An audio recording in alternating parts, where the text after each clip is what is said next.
আলাইকুম, কেমন আছেন সবাই? আশা করি ভালো আছেন। আলহামদুলিল্লাহ আমিও ভালো আছি। তো আজকে আমি দুধ আমড়া রান্না করব। তো দুধ আমড়া রান্না করার জন্য আমি এই জায়গায় 5টা বড় বড় আমড়া নিছি। তো এখন তো আমরা একেবারে অনেক বতি হয়ে গেছে, পাকা পাকা ভাব। তো তারপরও আজকে আমরা প্রায় শেষের দিকে, তো ভাবলাম যে দুধ আমড়াটা এবছর শেষের দিকে খেয়ে নিই, আর কদিন পরে তো পাওয়াই যাবে না। তো এই যে আমড়াগুলো সুন্দর করে ছিলে আর আমি এখান কাঁটা চামচ দিয়ে সুন্দর করে ছিদ্র করে করে নিলাম, যেন ভিতরে একেবারে ভালো মতো সেদ্ধ হয়ে যায়, কারণ আমরা অনেক বতি হয়ে গেছে।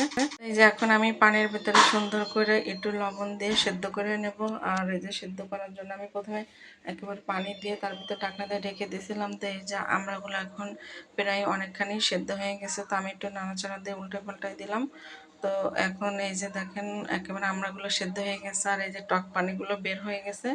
এভাবে সেদ্ধ করে নেওয়ার পরে টক পানিটা বের হয়ে যায় আর একটা টকটক গন্ধটাও চলে যায়।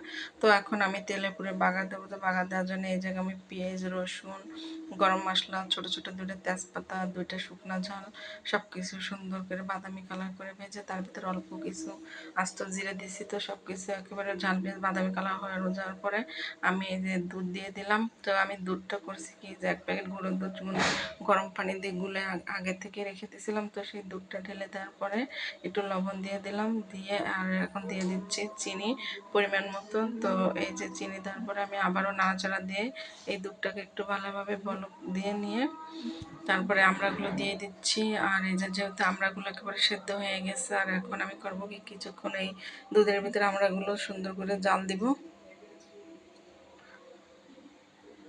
আর এই যে দেখতেও অনেক সুন্দর লাগতেছে। তো এই যে আমার একেবারে আমড়াগুলো ভালোভাবে জ্বালানো হয়ে গেছে, আর এই যে একেবারে চিনি মিষ্টিগুলোও সুন্দর করে আমড়ার ভিতরে গেছে। তো এই যে এখন আমি হয়ে গেছে আমার দুধ আমড়া, আর দেখতে অনেক সুন্দর লাগতেছে। আর এইভাবে দুধ আমড়া খেতেও অনেক মজা লাগে। তো এবার একেবারে বছরের শেষের দিকেই খাচ্ছি।